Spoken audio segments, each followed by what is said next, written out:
신앙 상담은 국가번호 1-778-846-7972이며 한국에서 상담을 원하시면 070-8265-2120입니다. 그리고 저희 임마누엘 오순절 교회의 인터넷 카페에 오시면 마지막 때에 관한 자료와 사도적 가르침에 대한 많은 자료들이 있습니다. 인터넷 다음에서 임마누엘 오순절 교회를 검색하시면 쉽게 찾을 수 있습니다. 오늘도 하나님께서 우리에게 주실 말씀 우리가 함께 일어서서 교독하겠습니다. 마태복음 6장 1절에서 4절 말씀입니다. 너희는 사람들에게 보이려고 그들 앞에서 구제하지 않도록 주의하라. 그렇지 않으면 하늘에 계신 너희 아버지께 너희가 보상을 받지 못하느니라. 그러므로 너는 구제할 때에 선자들이 사람들로부터 영광을 얻으려고 회당과 거리에서 하는 것처럼 내 앞에 나팔 불지 말라. 진실로 내가 너희에게 이르노니 그들은 자기들의 보상을 받았느니라. 오직 너는 구제할 때 내 오른손이 하는 것을 내 왼손이 모르게 하여 너의 구제하는 일이 은밀한 가운데 이루어지게 하라. 그리하면 은밀한 가운데 보시는 내 아버지께서 친히 내게 드러나게 갚아주시리라. 아멘. 자리에 앉으시기 바랍니다. 오늘도 산상수훈에 대해서 얘기하는데요. 마태복음 5장부터 7장까지를 가리켜서 산상수훈, 산상보훈 또는 산상설교 이렇게 하거든요. 예수님의 산에서 말씀하신 것들만 골라가지고 한 대로 묶어놨어요.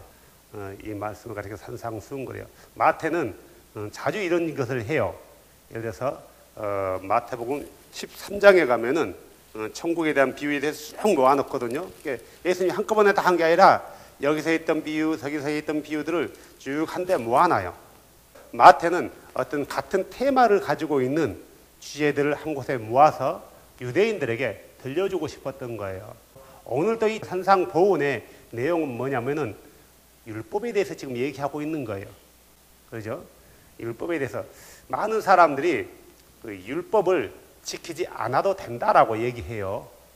자, 그렇다면은 예수님이 지금 돌아가시기 3년 전이에요. 3년 전.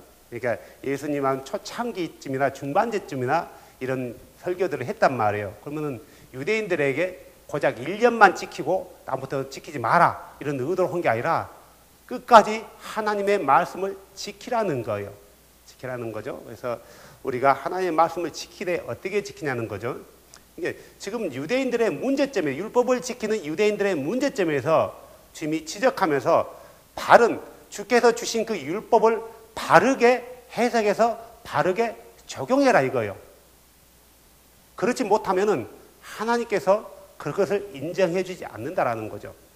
그래서 유대인들도 그렇고 많은 사람들이 하나님의 말씀을 지킬 때 그 말씀의 본래의 의도에서 벗어나서 다르게 지킨단 말이에요. 물론 다르게 지켜지는 모습들이 사람들 눈에 보기에는 굉장히 의로워 보이고 경건해 보이고 그렇게 보일 수는 있지만 사람의 중심을 살피시는 하나님, 그분의 눈에는 그가 어떤 의도로 그 말씀을 지키고 있는지를 일일이 다 파악하신다라는 거죠.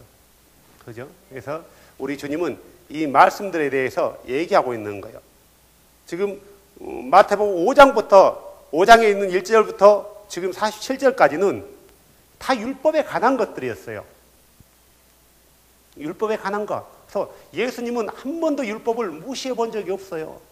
지키라고 하는 거예요. 많은 사람들은 율법은 누구에게 줬다고 그래요? 유대인에게 줬다라고 하는 거예요. 그래서 이방인으로서 그리스도인 된 우리는 지킬 필요가 없다. 그러면은 우리는 주의 말씀을 지킬 말씀이 하나도 없는 거예요. 모든 율법의 근본, 베이스는, 기본은 뭘 가지고 그 율법을 지키는 거예요? 사랑이에요, 사랑. 사랑을 가지고 그 율법을 지키는 거예요. 이게 없으면은 그 율법을 지키는 의미가 없고 하나님께서 인정하지 않는 거예요. 그러겠죠? 오늘 본문의 말씀도 마찬가지예요. 서기관과 바리새인들이 이 율법을 지킬 때 이는 사랑의 마음을 가지고 긍휼의 마음을 가지고 자비의 마음을 가지고 지켜야 되는 거예요.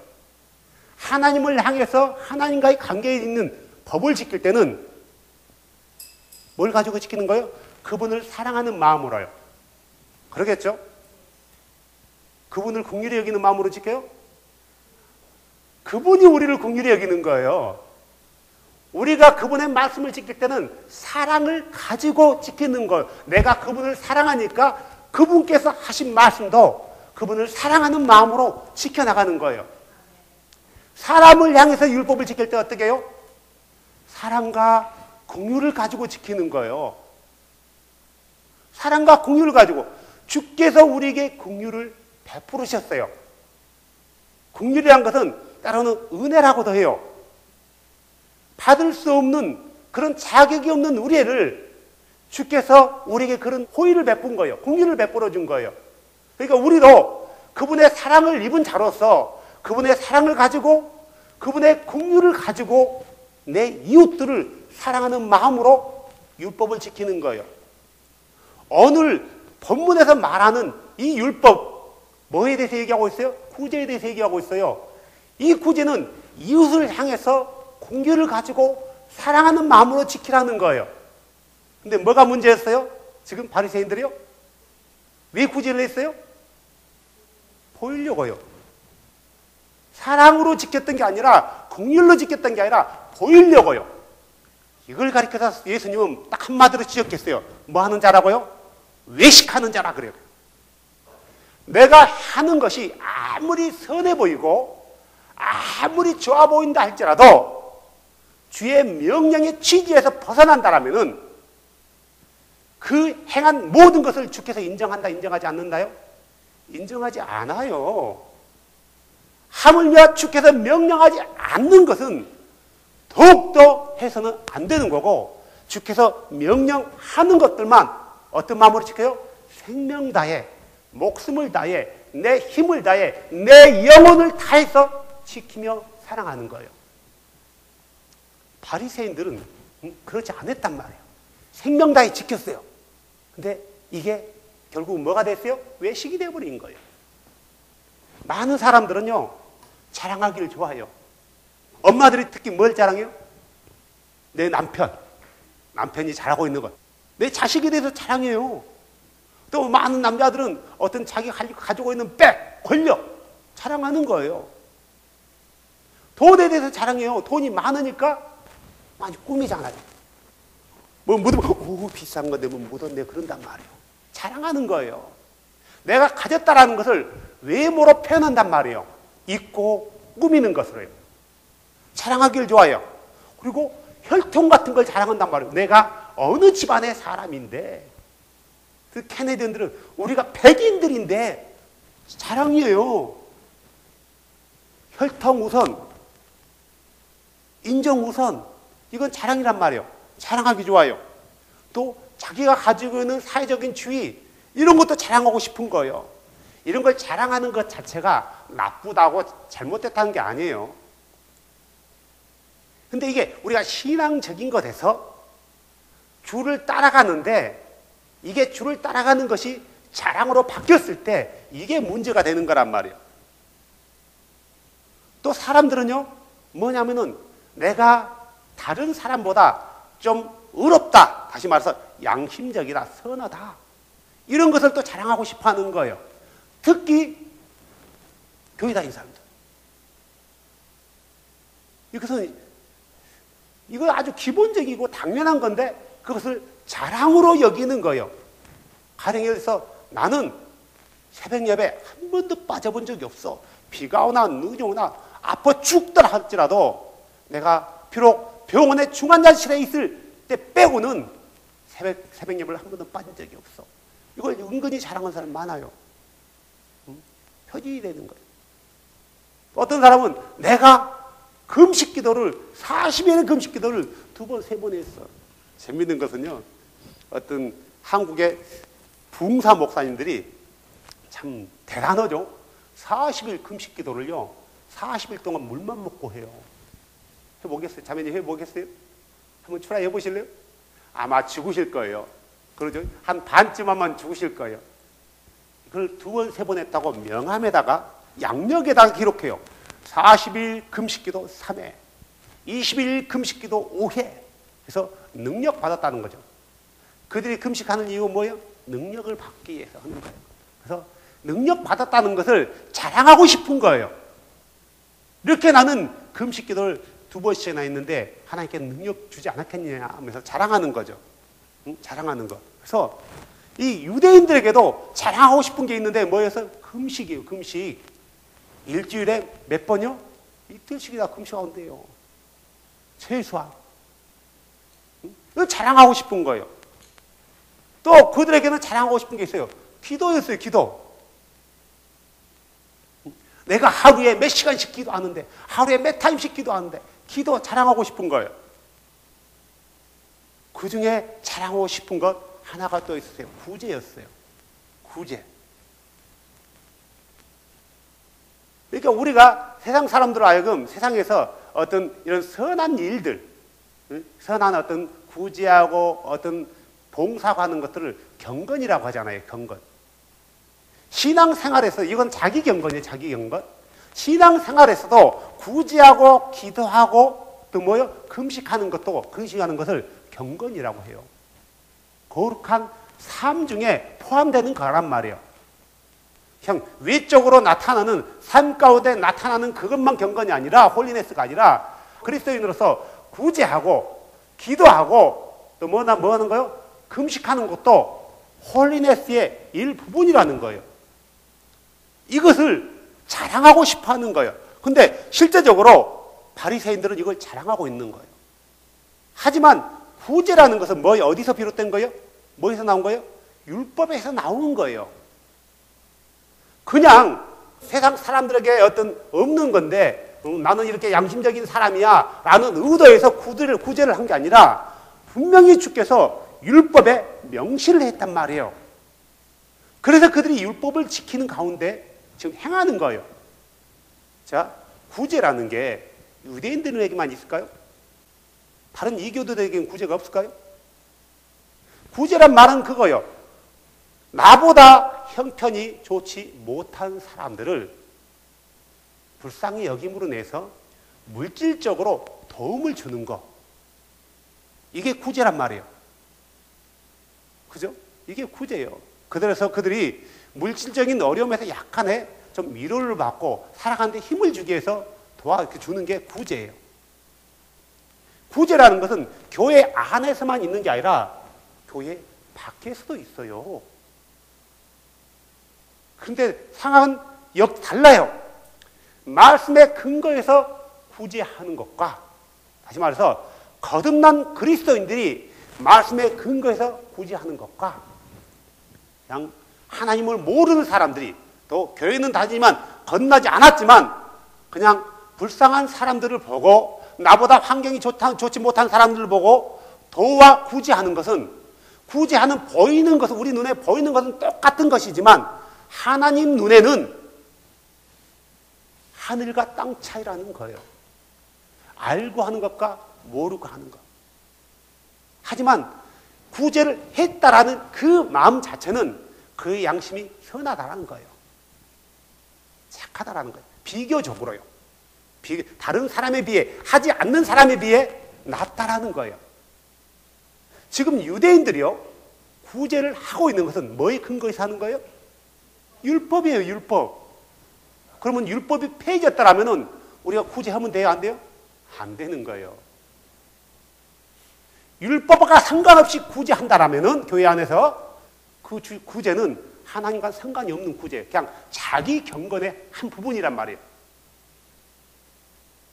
구제는 율법에 하는 거예요. 자, 율법에서 구제를 어떻게 했는가 한번 찾아볼까요? 신명기 15장 9절에서 11절 봅시다. 이스라엘 백성이에요. 그 사람이 누구한테 돈을 빌렸어요. 돈을 빌렸는데 갚지 못한 거예요. 돈을 갚지 못하니까 그 사람이 어떻게 되는 거예요? 노예로 팔린 거예요. 종으로요. 돈을 갚지 못한 사람이 노예로 팔리면은 그 사람에게 영원히 기속된 게 아니라 몇 년간요? 몇 년간만 그를 종으로 부릴 수 있어요? 7년이요, 7년. 그리고 7년 되는 그 해는 뭐 해줘야 돼요? 반드시 풀어줘야 돼요. 하지만 노예로 됐는데, 종으로 됐는데 그냥 부리는 게 아니고 품삯을 줘야 되는 거예요. 어느 정도를 줘야 되는 거예요. 그래서 그 얘기를 하는 거예요. 자, 9절. 너는 조심하여 내 악한 마음속에 이런 생각을 품지 말라. 어떤 생각이에요? 곧 이르기를 일곱째 해 면제하는 해가 가까이 왔다 하여 6년째는 부려먹고 7년째 되는 해 풀어주는 거란 말이에요. 그래서 6년째 된 거예요. 내년에 풀어줘야 된단 말이에요. 가까이 왔다 하며 내 가난한 형제를 향해 눈을 악하게 뜨고 그에게 아무것도 주지 아니하면 그가 너를 대적하여 뭐 한다고요? 그를 데모한다는 게 하나님께 기도한다는 거예요. 그러면 하나님께서 뭐 한대요? 그 기도를 들으시고요, 그 사람을 너는 죄인이라고 정죄한다는 거예요. 개역개정에는 여기서 10절 볼까요? 다시 10절. 너는 반드시 그에게 줄 것이요. 이 줄 것을 부재라고 기록하고 있어요. 뭘 주라는 거예요? 그에게 품삯을 주라는 거예요. 그가 이제 내년에 가야 되는데 노예로 살다 보니까 많은 돈을 벌지 못했을 거 아니에요? 가난한 거예요.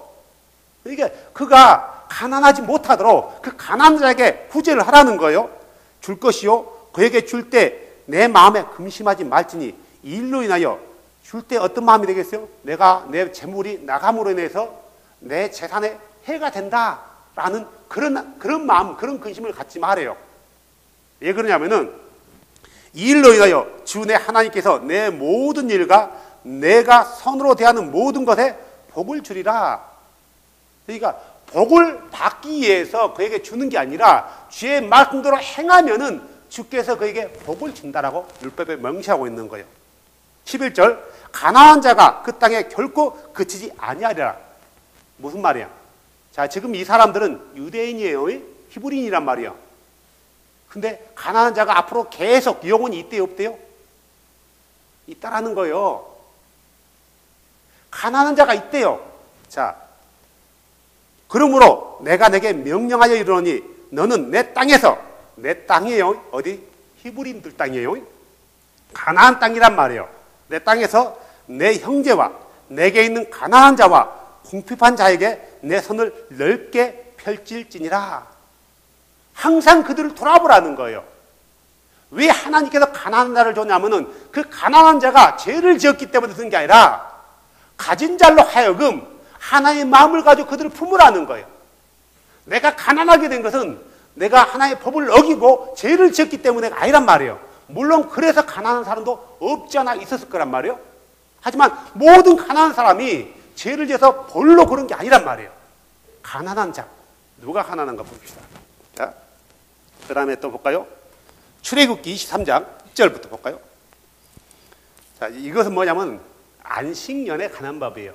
면제년이라는 것은 내가 종으로 팔려간 그때부터 7년이지만 안식년은 정해졌어요. 몇 년이 안식년이고 몇 년이 안식년이고 그날은 정해졌단 말이에요. 정해졌고, 그리고 안식년이 7번 지내는 50년째 되는 날은 희년이라고 안식년과 똑같이 1년을 놀리는 날이 있어요. 자, 어디 안식년에 농사에 관한 법이란 말이에요. 자, 10절부터 읽어드릴게요. 너는 6해 동안 내 땅에 씨를 뿌려 그것들의 열매를 거둬들이되 7째 해 그것이 안식하며 가만히 있도록 두어서 내 백성 중에 가난한 자를 먹게 하라. 무슨 말이냐면은 6년째는 씨를 뿌리는 거예요. 7년째는 놔두면은 이 곡식들이 뿌리들이 남아서 다시 거기서 열매가 맺혀진다라는 거예요. 곡식들이요. 또 곡식대로 자라고 과일도 자란다는 거예요. 누구를 위해서 두라는 거예요? 가난한 자요. 이 가난한 자가 누군가 볼까요? 그들이 남긴 것은 누구도 먹는다고요? 가난한 자가 남긴 것은 들 짐승들도 먹는데요. 이렇게 주는 사람들만을 위해서 그런 게 아니라 짐승들까지도 살피시는 분이에요. 우리가 주를 생각할 때 구약에서 사람들이 특히 구약에서 주를 생각할 때 무서운 분, 두려운 분으로 생각하지만 우리 주님은요, 이렇게 모든 것에 대해서 사랑을 가지고 공유를 가지고 그분의 뜻을 행하시는 분이란 말이에요. 짐승들도 먹으리라. 너는 내 포도원과 올리브밭도 그렇게 할지니라. 너는 여세 동안 내 일을 하고 일곱째 날에 안식하리라. 그러면 내 소와 내 나귀가 안식할 것이며 내 여종의 아들들과 나그네가 원기를 회복하리라. 가난한 자를 위해서 6년 동안 일하고 7년째 되는 애는 놔두래요. 밭을 구제하라는 거예요. 그들을요. 열매도 따지 말아요. 따면은 뭐가 되는 거예요? 죄가 되는 거예요. 그들이 열매를 따지 않을 때 어떤 마음으로 따지 하는 거예요? 이걸 따면은 죄가 되니까 안 따야지. 이러면은 율법의 외식이 되는 거예요. 주님은 왜 놔두라 했어요? 가난한 자들을 불쌍히 여기는 마음으로 놔두라 했단 말이에요. 그러니까 이들이 이 율법을 지킬 때는 주께서 우리를 불쌍히 여겼단 말이에요. 어떻게 해요? 애굽 땅 종되었던 곳에서 우리 인도에서 우리에게 긍휼을 베풀어 준 거예요. 사랑을 베풀어 준 거예요. 이 사랑을 가지고 같은 형제인, 지체인, 족속인 그들을 불쌍히 여겨서요, 사랑하는 마음으로 그들을 놓으라는 거예요. 이 율법의 근본 취지는 사랑이에요.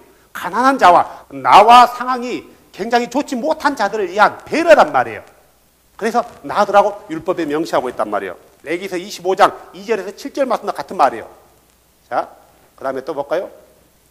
레위기서 19장 볼까요? 9절에서 10절. 이것은 뭐냐면은 매년마다 곡식을 거두잖아요. 추수를 한단 말이에요. 그 추수 때에 관한 얘기예요. 어떻게 추수하라는 거 볼까요? 너희가 너희 땅에 수확물들을 거둘 때에 매년마다 추수할 때 그 말이에요. 수장절 때 추수할 때, 맥주절 때 추수할 때, 오순절 때 추수할 때 이 말이란 말이에요. 칠칠 때. 보리 추수, 밀 추수할 때, 그리고 가을에 수장절 때, 약 10월달 경이죠. 그때 열매와 곡식을 딸 때 그 말이에요. 성물을 거둘 때 너는 내 밭에 모퉁이까지 다 거두지 말고, 다 거두면 죄가 되는 거예요? 죄가 안 되는 거예요? 죄가 되는 거란 말이에요. 내 수확물 중에서 떨어지는 이삭도 주지 말고 씨 한 톨 남기지 말고 다 주지 말라는 거예요. 떨어진 것은 그냥 내버려 둬라 그거예요. 이걸 구체적으로 보여주는 데가 룻기서예요. 룻기서. 가난한 자들이 이것을 먹을 수 있도록 한단 말이에요. 내 포도원에서 떨어진 포도를 줍지 말고 내 포도원의 포도를 다 따지 말며 떨어지는 것도 주지 말되 싸그리 따지도 말아요. 남겨놓으래요. 그러니까 누구를 위해서? 가난한 사람과 나그네를 위하여 그것들을 남겨둘지니라. 나는 주 너의 하나님이 되니라 그래요. 수확을 거둘 때 그들이 밥 모퉁이 어기까지 다 따지 말라는 거예요. 왜요? 누구를 위해서요? 가난한 자와 나그네를 위해서요. 지금 주는 그들까지 보살피고 있는 거예요. 그래서 그들이 주의 그 은혜를 경험하게 하는 거란 말이에요. 따는 것은 밥 모퉁이까지 싸그리 긁어 모으는 것은 그게 율법에 어긋나는 거예요. 룻기서 보면 룻이 추수 때에 뭐 하러 가요? 이삭을 주우러 가잖아요. 누구의 밭에 가요? 보아스의 밭에 가잖아요. 내가 이 추수를 떨어진 거라든가 이것을 내가 좀 가져가도 되겠습니까? 라고 묻고 하는 거란 말이에요. 무조건 가는 게 아니라 물을 때는 그가 허락해야 되는 거예요. 율법에요. 허락 가능하면 안 되는 거예요. 근데 보아스가 그 사실 알고 종들에게 일부러 흘려라 그래요. 자존심 안 상하게. 이것을 가져가지고 누구에게 가요? 자기 시어머니 나오미에게 가잖아요. 그래서 이렇게 내가 얻었나이다 라고 얘기하잖아요. 하나님께서 인도에 있다. 보아스는 우리의 친족이다. 그렇게 얘기하는 거죠. 하나님은 이렇게 율법이 명시한단 말이에요. 근데 가난한 자가 구체적으로 누군가 봅시다. 가난한 자가 신명기 24장 볼까요? 24장 18절이요. 24장 18절. 오직 너는 내가 이집트에서 노예됐던 것과 주 내 하나님께서 너를 거기서 구속하신 것을 기억할지니 그러므로 내가 내게 명령한 일들을 행하게 하노라. 그러니까 네 처지를 알아는 거예요. 네가 어떤 상태였는데 어떻게 나에게 은혜를 받았는가. 가난한 사람들도 똑같다라는 거예요. 너희가 내게 은혜를 받은 만큼 너희도 그들에게 은혜를 베풀라는 이거예요. 하나님께서 우리에게 은혜를 베푼 것은 뭐의 근거에서요? 그분의 사랑의 근거에서요. 우리가 가난한 사람들에게 구제를 베푸는 것도 뭐의 근거에서요? 첫 번째 하나님의 말씀인데 그 말씀을 행할 때는 그분의 사랑의 근거에서 긍휼을 근거해서 행하는 거란 말이에요. 그냥 말씀이니까 지켜야지 하는 것은 율법주의로 빠지는 거예요. 정말 하나님의 말씀을 지키는 것은 사랑을 근거해서 지키는 거란 말이에요. 뭐라고 하는 거 볼까요? 가나안 자가 19절. 같은 말인데 이건 좀 구체적으로 나온 거죠. 내가 내 밭에서 수확물을 벨 때 곡식단 하나를 밭에 잃어버리거든. 곡식단을 가져가지고 한 곳에 모아야 되는데 실수로 빠뜨린 거에 뒤에 하나가 있는 거예요. 그래서 뭐래요? 다시 가서 그것을 가져오지 말래요. 일반 사람 같으면 안 가지러 가요? 가져가죠. 가져오지 말래요. 왜요? 그것은 나그네와 가난한 사람이 누구예요? 나그네들. 왜? 나그네라는 건 지나가는 여행객을 말하는 게 아니에요. 말하는 게 아니라 집이 없고 해서 떠돌아다니는 사람이에요. 아니, 나그네가 그걸 가지고 못 하겠어요. 나그네와, 그 다음에 누구예요? 아버지 없는 자. 아버지 없는 자가 누구예요? 고아들. 이 당시에는 가정을 부양하는 자가요? 아버지란 말이에요. 아버지 없는 자와 과부를 이해한 것이 되리라 그래요. 과부란 것은 뭐냐면은 그냥 이 당시에는 이혼이라는 게 거의 없어요. 이혼했다라는 것은 이유가 딱 하나예요. 뭐예요? 어떤 자만 이혼하는 거예요? 음행한 자. 자, 근데 음행한 자는 어떻게 되는 거예요? 돌로 쳐 죽이는 거예요. 사별한 사람을 과부라 하는 거예요. 이혼자를 과부라 하는 게 아니란 말이에요. 과부라 할지라도 젊은 사람을 과부라 하는 게 아니라 늙은 사람들. 나이 먹어서 홀로 된 거예요. 남편도 죽고. 그래서 아무런 힘이 없는 거예요. 그리고 어린아이들은 지금도 마찬가지지만 어른들을 한 시간에 20달러 주면 어린아이도 20달러 주지는 않단 말이에요. 일하는 능력이 다르기 때문에, 노동력이 다르기 때문에 어린아이들은 조금밖에 안 주지만 그 당시 어린아이들 일도 못해요. 아버지 없는 자, 고아나 과부들, 정말 힘없고 사회에서 가운데 약한 자들을 위해서 그걸 남겨놓으라는 거예요. 가난한 자가 누구냐? 사회에서 외면당하고 힘이 없고 경제적인 부양 능력이 없는 자들, 이런 사람들이 가난한 자인데 그런 사람들을 위해서 남겨놓되 정말 풍족히 남겨놓은 거예요. 그들이 풍족하게 부자로는 살지 못하지만 한 해 곡식이 없으므로 굶어 죽지 못하게 하라는 거예요. 또한 뭐냐면 식구가 많다면은 그 당시엔 가족이 많기 때문에요. 어지간히 모아가지고 안 된단 말이에요. 설령 없을 때는 그들에게 베푸는 거란 말이에요. 주께서 우리에게 공유를 베풀었던 거죠. 그 밑에도 다 마찬가지예요. 올리브 나무도 마찬가지고 포도원도 마찬가지예요. 고아나 과부나 나그네들을 위해서 그것을 남겨놓으라는 거예요. 여러분, 레위기 25장에는 내 형제, 내 지체 혈육을 말하는 거예요. 내 형제 중에 가난한 자가 있다라면은 그를 데리고 살래요. 구제하라는 거예요. 다시 말해서 율법에서 구제가 명시되었기 때문에 지키는 거예요. 재밌는 건 뭐냐면, 자, 구제는 주께서 구제를 하라고 명령했던 대상이 누구예요? 구제를 받아야 될 대상이 어떤 사람들이요? 이스라엘 사람인가요? 이방인인가요? 이방인이죠. 이방인을 가서 구제하는 거죠. 싸가지고 와서 이방 사람들, 가난한 이방인들, 우상을 섬기는 이방인들에게 가서 막 도와주라는 거 아니에요. 아니에요? 나는 그렇게 알았네요. 왜 이 말인 줄 아세요? 지금 사람들이 구제의 어떤 본질을 잊어버린 거예요. 구제라는 것은 율법에 정확히 명시되기를 내 안에, 내 땅 안에 머무는 사람, 다시 말해서 아도나이의 신앙을 가지고 있는 그들을 먼저 구제하는 거예요. 그러면은 지금 우리가 이 말씀을 우리 가운데 적용한다면은 이 구제를 누구한테 해야 되는 거예요? 교회 안에 있는 내 형제, 내 지체들에게 먼저 해야 되는 거예요. 내 지체들은 굶어서 손가락 깔고 있는데 밖에 가난한 사람들에게 쌀 갖다 주고 나눔을 갖다 주는 거예요. 누구에게 하는 거예요? 이방인에게 해야 되는 건가요? 우리 먼저 지체된 내 형제들에게, 내 자매들이 어려운 사람들에게 구제하는 게 이게 성경의 법이란 말이에요. 근데 많은 교회들에게서는 성교한다는 목적하에 내 교회 안에 어려운 사람들은 크게 돌아보지 않고 구제하지 않고 누구에게 갖다 바쳐요? 예수를 알지 못하고 다른 신을 섬기고 다른 종교를 가지고 있는 사람에게 전도하는 목적에 갖다 준단 말이에요. 전도하는 것 자체를 나쁘다는 게 아니라 방법이 틀렸다는 거예요. 먼저 내 안에 있는 지체들에게 구제를 하는 거란 말이에요. 이따 나중에 그 얘기 또 할게요.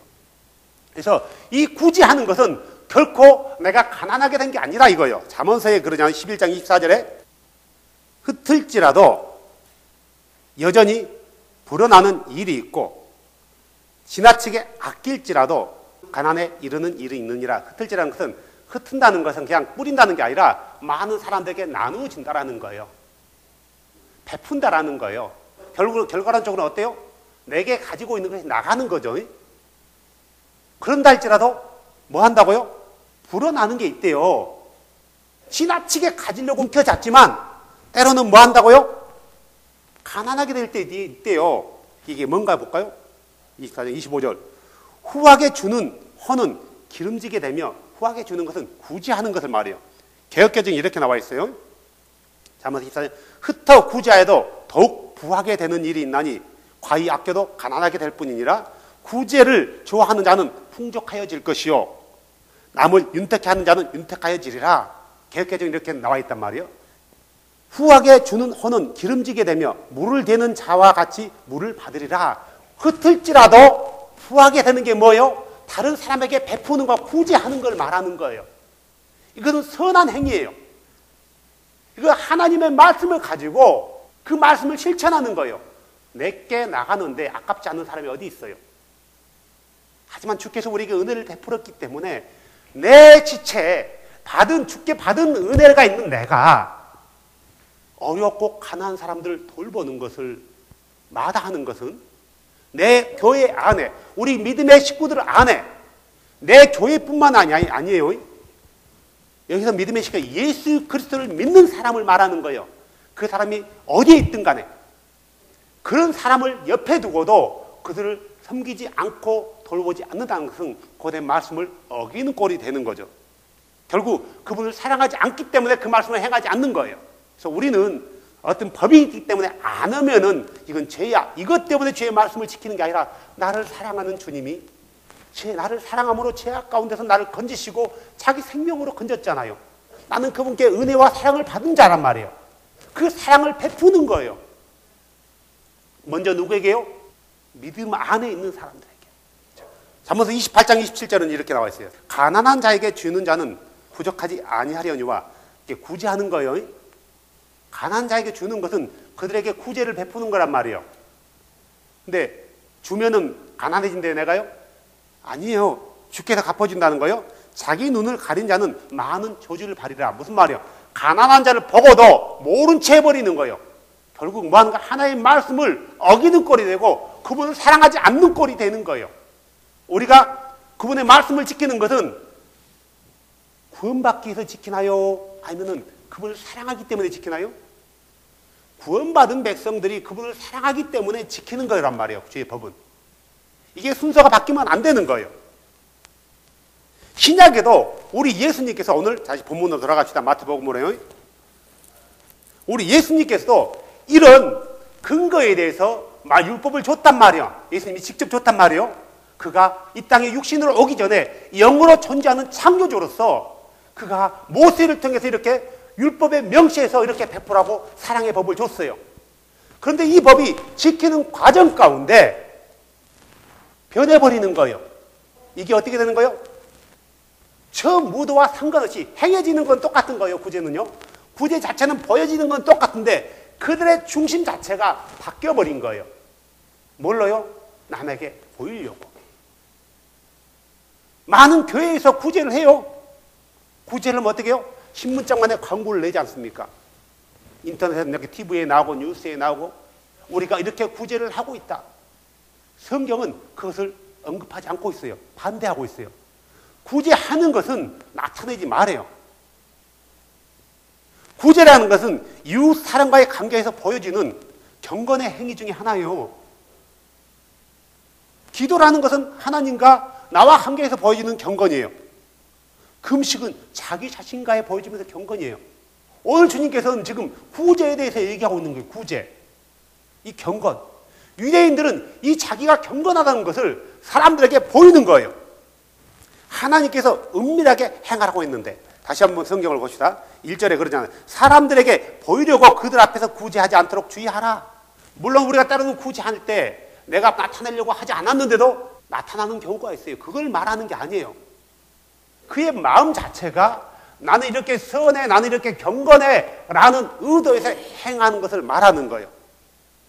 그렇지 않으면 하늘에 계신 너희 아버지께 너희가 보상을 받지 못하리라. 자, 보상. 내가 주의 말씀을 지킬 때 주 앞에 보상을 받을 것인데 어떤 보상을 받을까 이거예요. 많은 사람이 구제하고 하나님의 말씀을 지켜요. 선교도 하고 전도도 한단 말이에요. 왜 그걸 할까요? 보상을 받기 위해서요. 왜 헌금을 할까요? 보상을 받기 위해서요. 상급이 있대요. 이 상급을 받기 위해서 많은 사람이 하는 거예요. 목사들도 가르칠 때 행하지 않으면 하나님 앞에 상급이 없습니다. 이렇게 가르치기 때문에 상급을 받기 위해서 구제도 하고, 상급을 받기 위해서 선교도 하고, 상급을 받기 위해서 어떤 행위를 하는 거예요. 우리 주님께서는 상급을 받기 위해서 이걸 하라고 말하지 않았고, 이렇게 말씀을 지키는 자는 상급이 있는 거예요. 근데 이 상급이 뭘까? 정확히 오늘 본문에 나와 있어요. 2절 볼까요? 그러므로 너는 구제할 때 위선자들이 외식하는 자들이 사람들로부터 영광을 얻으려고, 자, 사람들로부터 어떤 상급을 받아요? 이들이요, 지금? 야, 저 사람 대단하다. 야, 저 사람 진짜 경건한 사람이야. 하고 많은 사람이 그 사람을 존경해 주는 거예요. 이걸 받고자 하는 거예요. 자기 영광을 위해서 하는 거란 말이에요. 하나님의 영광이 아니라. 결국 상급이라는 것은, 보상이라는 것은 어떤, 우리가 하나님 나라에 가면은 어떤 금멸관에다 다이아 반지에다 이렇게 끼는 거, 이것을 상급이라고 말하는 게 아니라 주로부터 네가 신실하였구나, 네가 정말 내 말씀을, 내가 너에게 명령한 것들 네가 잘 지켰구나 라고 위로받고 격려받고 우리를 그분의 나라에 영접해 주는 거, 이게 우리의 상급이란 말이에요. 근데 많은 사람들은 우리가 이렇게 했을 때 그의 나라 가서 뭘 받는다고요? 황금집에 잡았어요? 얼마나 등거리 아픈 줄 아세요? 등 아픈 줄 아세요? 황금칠에서 잡으세요. 이 맨바닥에서 이불 깔지 말고 잡으세요. 잠은요 푹신푹신해야 돼요. 근데 그런 집에서 뭐 다이아 반지에, 다이아 문에, 다이아 문고리에 있는 그런 집에서 산다라고 허황되게 생각한단 말이에요. 우리의 상급은 뭐예요? 그분의 나라에서 그분과 함께 있는 거예요. 그분과 함께 있는 거예요. 그분이 나의 보상이란 말이에요. 나의 상급이란 말이에요. 근데 사람들은 그분하고 있는 것은 기본적이고 옵션으로 옵션이 따로 있다는 거, 옵션이, 보너스가요. 자, 물어볼게요. 늘 얘기하잖아요. 거기서 다이아몬드 조홍만한 거 있다고 칩시다. 준다고 칩시다. 그걸 가지고 뭐 할 거예요? 거기는 목마르지도 않아요. 그걸 깎아가지고 잔을 만들 이유가 없는 거예요. 거기는 가난해지는 경우가 없어요. 가난할 때 그걸 팔 데도 없단 말이에요. 전당포도 없어요. 그러면 다이아몬드가 한 창고에 쌓여있다. 그게 짐이겠어요? 부겠어요? 짐이요, 짐. 무슨 보상이에요? 사람들은 하나님의 그 보상을 물질로 생각한다라는 거예요. 물론 때로는 그의 말씀을 지키는 자에게 주께서 이 땅에서 잘되게 해주는 경우도 있다라는 거예요. 잘되기 위해서 하는 것과 주의 말씀을 지킴으로 인해서 잘 되어지는 것은 전혀 달라요. 비슷한 것 같지만 다르단 말이에요. 우리가 주의 말씀을 사랑함으로 지키는 자는, 때로는 구제하는 자는 그가 구제한다 할지라도 자기 재산이 충나는 게 아니라 주께서 채워주고 부어준대요. 부어준다라는 거예요. 이 땅에서도요. 이 땅에서 모든 사람이 하나님이 다 부하는 게 원한 게 아니라 때로는 가난한 사람도 있는 거예요. 부한 사람은 가난한 사람을 돌아보게 되고, 가난한 사람들은 영원한 하나님의 나라, 영원히 가난하지 않고 영원히 목마르지 않는 나라를 소망하는 거예요. 서로가 하나님의 나라를 소망하고 말씀을 지켜 나가는 거란 말이에요. 가난하게 된 것은 저주가 아니에요. 하나님이 얘기했잖아요. 그 땅에 영원히 가난한 자가 그치지 아니하리라 그랬단 말이에요. 가난한 자가 있었단 말이에요. 이 세상이 종말이 올 때까지는 가난한 자가 있어요. 예수 믿는다 해서 한순간에 부자 되지 않는단 말이에요. 예수 믿는다 해서 부자가 되는 거 아니에요. 예수 믿었기 때문에 부자 됐다. 그래서 하나님이 주신 게 아니에요. 예수 믿어도 여전히 가난한 사람은 가난해요. 우리가 말씀을 잘못 생각하면 안 되는 거예요. 내가 가난한 게 저주라고 생각하면 안 되는 거예요. 저주가 아니에요. 그 다음에 볼까요? 그들은 이미 보상을 받았대요.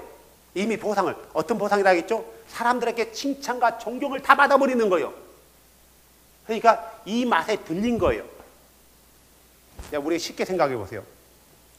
쉽게 생각해 보세요. 내가 뭘 하는데 사람들이 박 목사 잘한다. 잘한다 하면은 칭찬해주고 존경해주고 따라주면 기분 나쁜 사람이 있어요?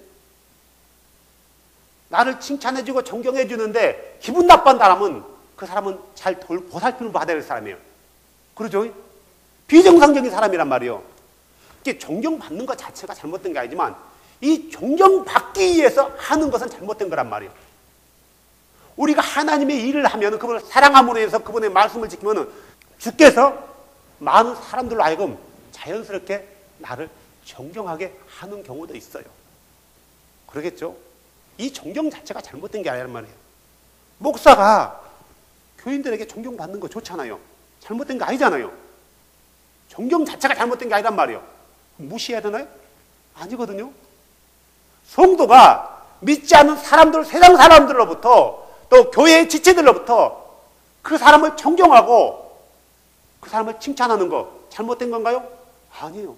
근데 그 칭찬받는 사람이 목사나 그가 칭찬을 받기 위해서 한다라면은 자기 의를 나타내기 위해서 한다라면은 그것은 잘못됐다라는 거예요. 오늘 그거에 대해서 지적하는 거예요. 예수님께서요.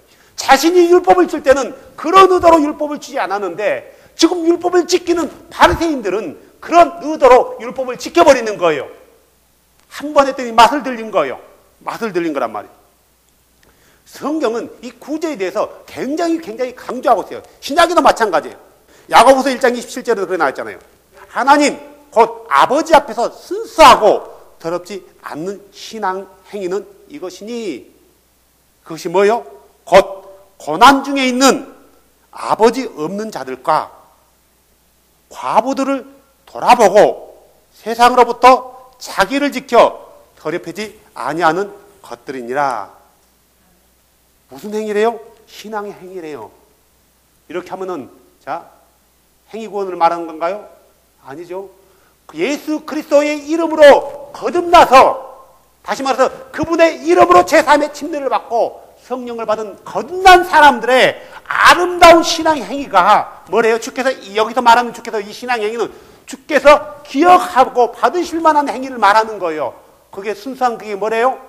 고난 중에 있는 아버지 없는 자들 그리고 열악한 가운데서 늙은 과부들을 돌아보는 것 그리고 세상으로부터 자기를 지켜 더럽혀지지 않는 것 이것이 순수하고 더럽지 않는 신앙의 행위래요.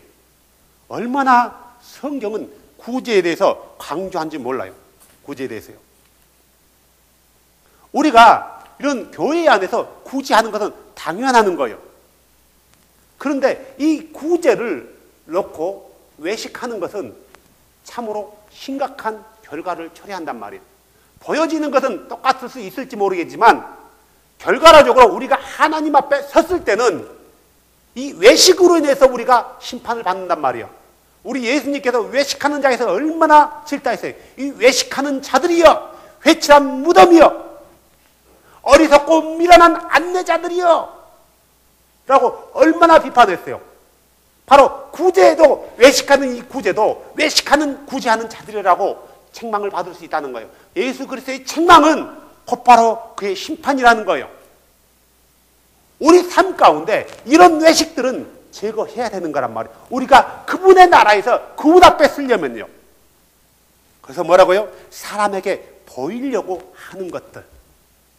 우리에게는 은근히 이런 거 있어요. 목사인 나에게도 있단 말이에요. 있어요. 옛날에는요. 저 봐보세요. 목사가 좀 경건해 보이려면은 어떻게 해야 되는지 목소리도 할렐루야 이렇게 다녀야 되는 거예요. 왜 그런지 아세요? 저 목사는 기도를 많이 했나 보구나. 할렐루야. 목에다 좀 가래 낀 것처럼 얘기하면 뭐라고요? 보이겠어요.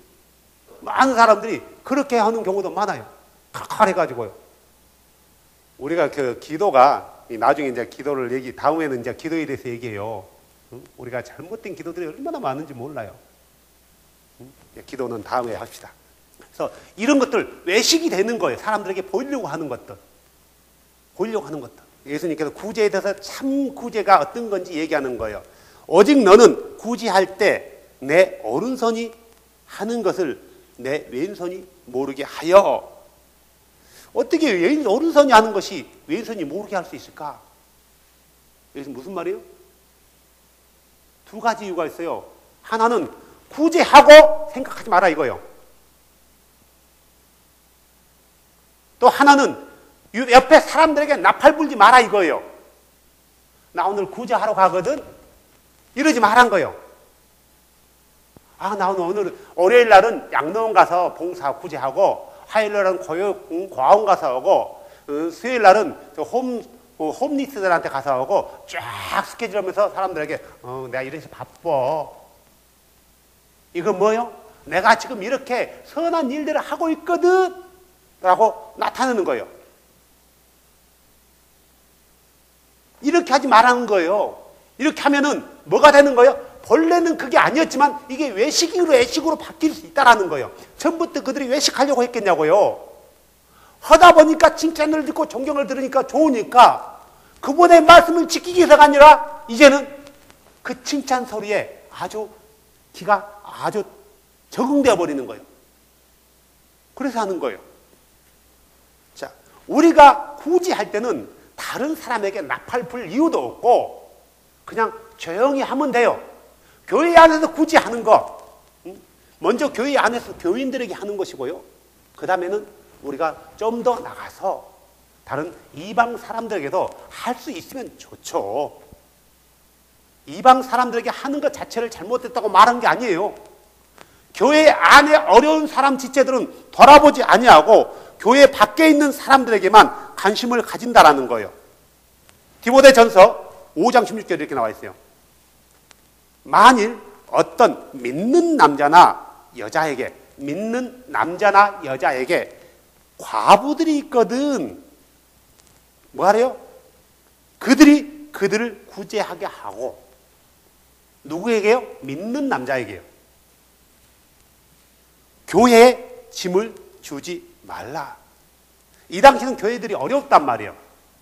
교회들이 어려운 거예요. 그래서 정말 교회가 운영하기도 힘들어요. 믿는 사람들 중에 재정적인 여력이 있는 사람들이 그 과부들을 도와라 이거예요.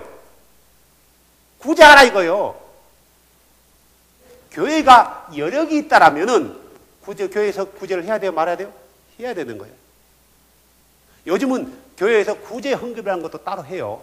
모아가지고 이거 구제하는 대로만 써야 되는데 많은 교회에서 그렇게 하지 못하더라고요.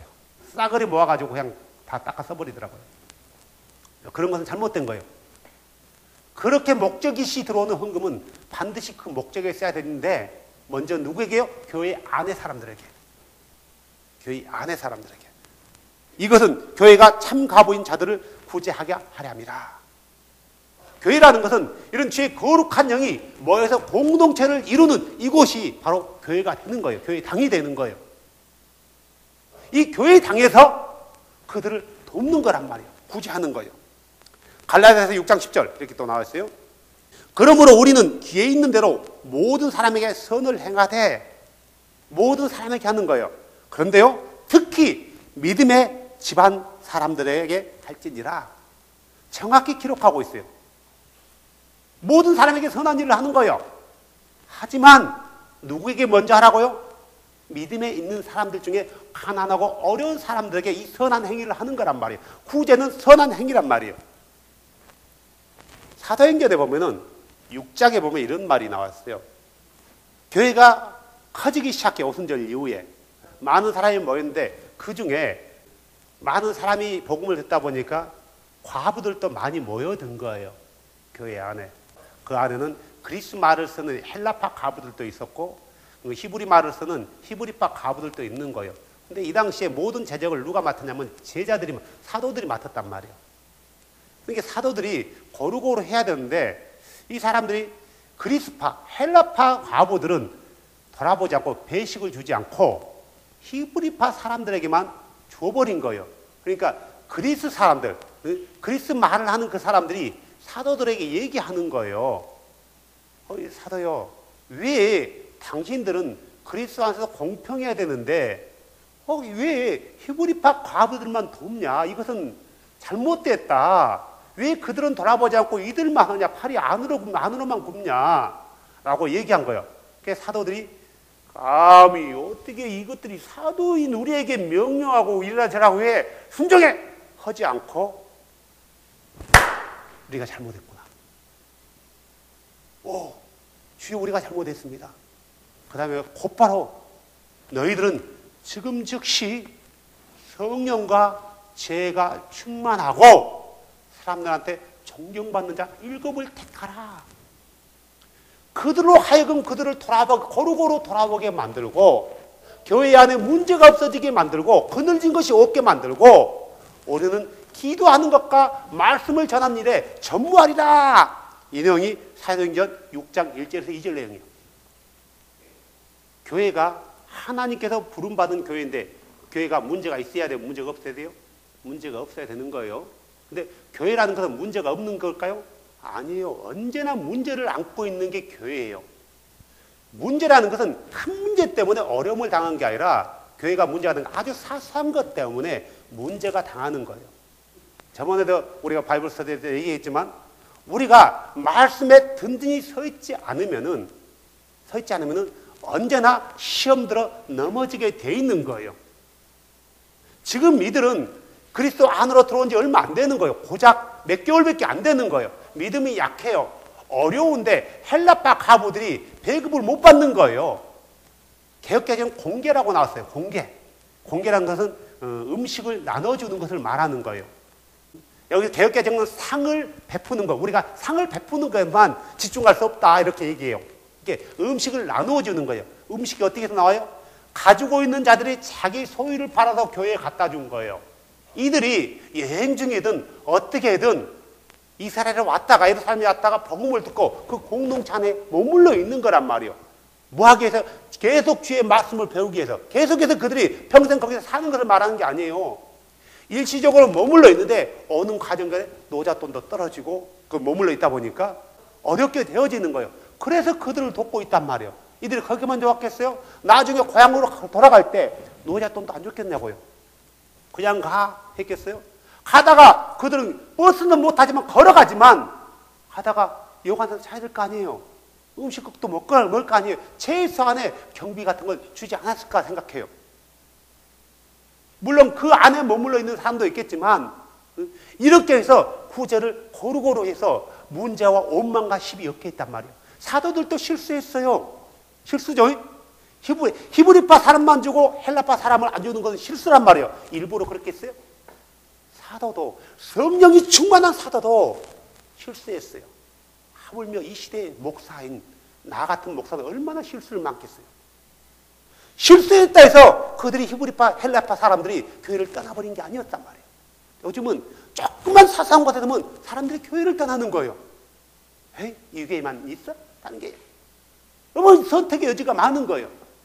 이것은 그가 말씀에 서 있지 못하기 때문에 그러는 거예요. 말씀에 서 있는 사람은 흔들리지 않아요. 그것 때문에.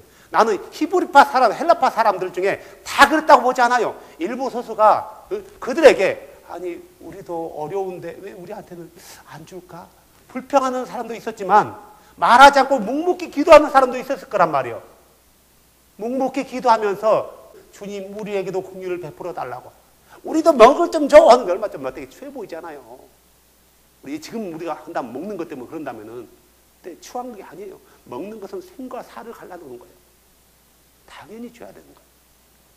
누구에게 했어요? 예루살렘 교회에서 많은 바나바 같은 사람이 자기 소유를 팔아가지고 그들에게 나눠줬단, 교회에 바쳤단 말이에요. 그 들어온 재물을 가지고 교회 밖에 있는 사람한테 가서 구제하고 그랬나요?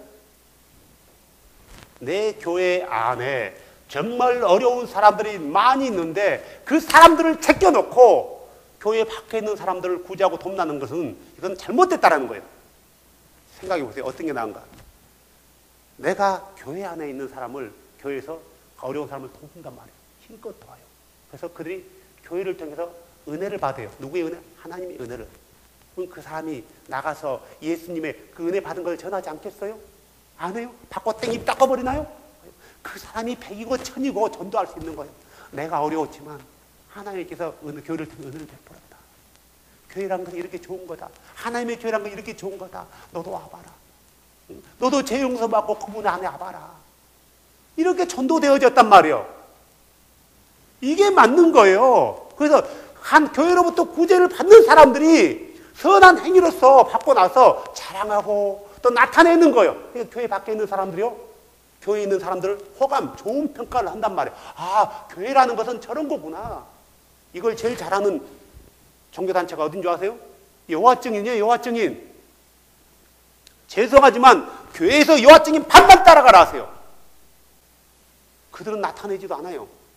그들은 비록 하나님에 대해서 오해하고 잘못된 교리를 가리키고 있지만 그 안에 들어오는 사람들을 먼저 구제하고 섬겨요. 교회는 그렇지 못해요. 깨어있고 각성해야 되는 부분이에요. 이 부분이요. 예수만을 유일한 구주로 삼는다면 특히 우리 안에서는 더 그래야 되는 거예요. 우리 교회 안에서, 캐네디언 교회 안에도요, 임마누엘 오순절 교회 안에도 물론 우리 한국부에 어떤 그런 도움을 받아야 될 사람은 없지만 캐네디언 그룹 안에는 있어요. 물론 캐나다 같은 경우는 사회보장제도가 잘 돼가지고 굶어 죽을 일은 전혀 없어요. 남보다 좀 더 가지고 덜 가질 뿐이에요.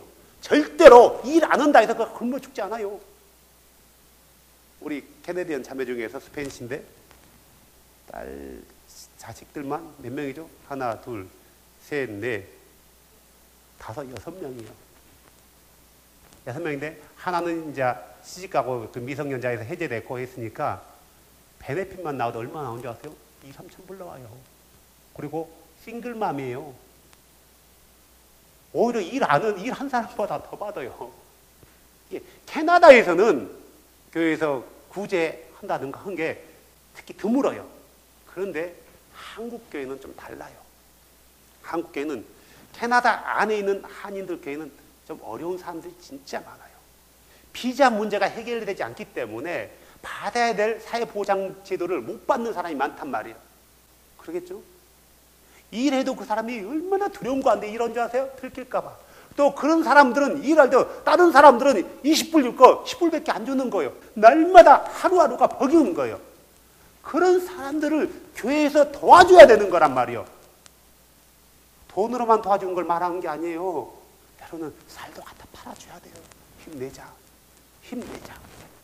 우리가 기도하고 있어. 너 혼자가 아니야. 우리 목사님이 우리를 위로한 게 그거예요. 브라더 밥 힘내. 너희 혼자 한 거 아니야. 우리가 있잖아. 기도하자. 우리가 있잖아. 늘 위로해 주는 게, 격려해 주는 거예요. 돈을 줘서가 힘이 나는 게 아니라 그들의 마음이 있잖아요. 그들이 쌀 한 푸대를 받아서 힘을 나는 게 아니라 교회에서 어려운 나를 잊지 않고 있구나라는 그런 데서 자존심보다도 힘과 위로와 격려를 받는 거예요. 이게 참 구제란 말이에요. 이게 참 구제예요. 자, 볼까요? 계속해서 말씀 봅시다. 4절. 너의 구제하는 일이, 왼손이 하는 걸 오른손이 모르게 하는 그 구제하는 일이 은밀한 가운데 보시는 누가요? 내 아버지께서. 여기 아버지가 누구예요? 창조주를 말하는 거예요. 홀리 스피릿을 말한단 말이에요. 홀리 스피릿이니까 우리 눈에는 안 보이지만 우리가 은밀히 행하는 모든 것들을 그분은 다 보시되 심지어 뭐까지 본다고요? 너의 뭐까지 본다고요? 마음속 중심까지 본다라는 거예요. 그분이 갚아주지 않냐겠느냐 이거예요. 우리가 구제는 은밀하게 하는 거예요. 하지만 이것이 나타났을 때는 영광을 누구에게 돌리는 거예요? 주께 돌리는 거예요. 우리는 그때 정말 그 중심을 다해서 이건 내가 하는 게 아니라 주께서 그렇게 하라 했기 때문에 나는 그저 주를 사랑하는 마음으로 순종했을 뿐입니다. 나는 그런 영광을 받을 만한 자격도 없고 그런 아무런 것도 없습니다. 오직 주께 영광을 돌리는, 오직 예수께만 영광을 돌립니다라고 주께 영광을 돌리는 거예요. 나는 내 영광을 어떤 자에게도 빼앗기지 않는다 했단 말이에요. 내가 구제하고 그 영광을 내가 갈취한다라면은 이미 나는 그 보상을 다 받아버린 거예요. 보상을 다 받았다는 것은 하나님 나라를 유업으로 받는다는 말이에요? 못 받는 말이에요? 못 받는단 말이에요. 아주 무서운 말이에요. 우리가 이 구제라는 것도 어느 말씀에 있는 율법 안에서 행해지는 거란 말이에요. 구제는 율법이 율법 아니에요? 율법이죠. 율법 아니라고 하면 그는 구제하는 행위가 하나님과 상관이 없는 거예요. 율법이 폐기됐다고요? 아니죠. 예수님께서 강조하는 율법은 의식법과 제사법을 강조하는 게 아니라 시민법과 도덕법에 대해서 얘기하고 있는 거예요. 그들의 삶에 대해서 얘기하고 있단 말이에요. 아도나이의 백성들에 대해서요. 이것은 유대인에게만 주는 건가요? 아니에요. 예수님이 율법에 대해서 얘기할 때 새로운 말씀을 주는 건가요? 자신이 2000년 전에 1500년 전에 모세에게 줬던 그 율법, 그것을 다시 해석해 주는 건가요? 다시 해석해 주는 거예요? 왜 이런 해석이, 참다운 해석이 나와요? 그분이 이 율법을 줬잖아요. 오직 그분만이, 예수님만이 이 땅에 육신을 입기 전에 창조적으로 참 하나님으로 홀로 계실 때 그 누구에게도 영광을 빼앗기지 않는다고 말씀하셨던 그 예수님께서 지금 이 말씀을, 구제에 대해서 정확히 얘기해 주는 거예요. 왜요? 지금 이 말씀을 듣는 자들이 누구로부터 영향을 받고 있어요? 말씀을 잘못 해석하고 오해하는 바리새인들로부터 영향을 받고 있는 거란 말이에요. 그래서 이 일반 백성들까지 외식하게 되어버리는 거예요. 선생이 누군가는 너무너무 중요해요. 사랑하는 여러분, 우리가 구제하는 것 자체를 나쁘다고 보면 안 되는 거예요. 하지만 구제는 어디 누구 안에서요?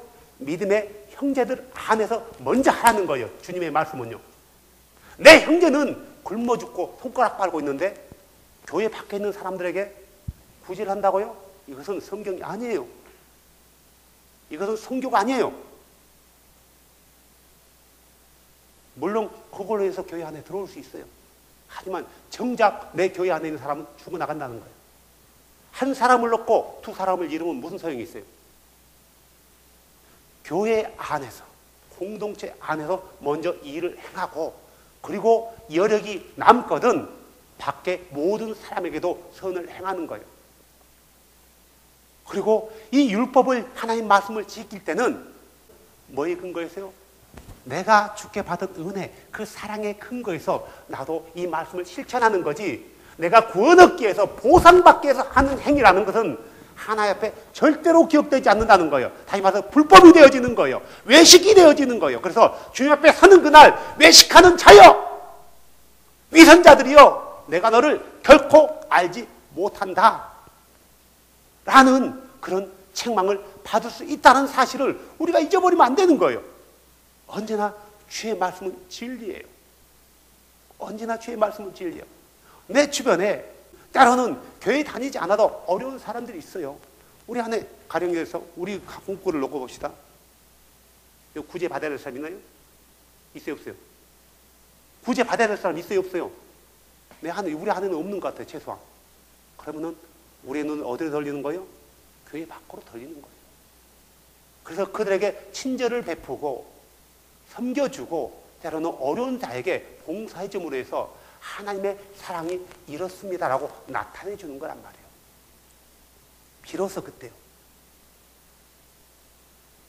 네, 우리나라 초창기에는 너무너무 어려웠잖아요. 정말 어려웠어요.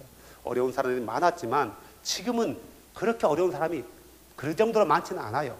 하지만 그래도 우리 주변 믿음의 아내 식구들 안에 돌아본다라면은 그래도 어려운 사람이 있다라는 거예요. 먼저 그들을 긍휼히 여기는 마음으로 주의 사랑을 가지고 그들에게 선을 베푸는 것, 이것은 주께서 기억하시는 거고 주께서 보상해 준다라고 인정해 준다고 이뤄해 준다고 성경이 약속했단 말이에요. 하지만 단순히 우리가 보상을 받기 위해서 하나님 나라 가기 위해서 하는 것은 이게 바로 행위구원이 되는 거예요. 구원받기 위해서 하는 그것이 행위구원 되는 거고, 우리는 행위구원을 말한 게 아니라 구원받은 자로서 주의 말씀을 신실하게 그분을 사랑하기 때문에 사랑을 가지고 실천해 나가자라는 거예요. 전혀 다른 거예요. 하지만 구원받았다 해서 아무것도 않고 두 손 주머니에 넣는다라면은 그가 구원받은 사람이라고 할 수 있겠냐고요. 없는 거예요. 구원받은 사람은 삶 가운데 선한 행위, 아름다운 행위가 열매들이 반드시 맺혀지는 거예요. 그러겠죠? 여러분 삶 가운데 이런 아름다운 열매들이 뭐에 근거해서? 말씀의 근거에서, 말씀을 떠나지 않고 말씀의 근거에서 아름다운 주께서 인정할 만한 좋은 열매들이 주렁주렁 열려서 주님 보시기에 흡족함을 들을 수 있는 그런 복된 시대 되길 주 예수 그리스도의 이름으로 축복합니다. 기도합시다. 함께 기도합시다. 주 예수님, 우리가 하나님의 말씀대로 순종하길 원하는데 그 순종의 근거가 사랑이 되길 원합니다. 말씀이 되길 원합니다. 잘못된 말씀으로부터 벗어나 성경에서 말하는 참된 의도를 가지고 말씀을 지켜나가게 해주시옵소서. 잘못된 가르침을 받지 않게 하여 주시고 진리이신 예수 그리스도의 참된 말씀의 가르침을 받을 수 있도록 우리의 지각을 열어달라고 시간 함께 기도하고, 또 우리 임마누엘 순결교회 우리 한국부가 그런 교회 되어질 수 있도록 해달라고 우리 함께 기도합시다. 오 자비로우신 하나님 감사합니다. 거룩하신 하나님 감사합니다. 우리는 언제나 문제를 안고 있습니다. 우리는 언제나 슬픔과 염려와 근심을 가지고 세상 가운데 살아갑니다. 때로는 어렵기 때문에 구제를 받아야 되는 그런 상황에 놓일 때도 있고, 또한 우리는 어려운 사람들을 돌아보며 구제를 해야 되는 그런 상황에 놓여 있습니다. 주님, 우리를 돌아봐 주시고 우리를 축복하여 주셔서 우리가 주께 은혜 받은 것을 잊지 않게 하여 주시고, 우리가 주께 긍휼히 여김을 받은 것을 잊지 않게 하여 주셔서, 주님, 정말 어려운 사람들에게 주 예수 그리스도의 마음을 가지고 그분을 사랑하는 마음으로 주의 말씀들, 율법에서 명령한 그 명령들을 하나하나 실천해 나갈 수 있도록 주님 우리에게 은혜를 베풀어 주시옵소서.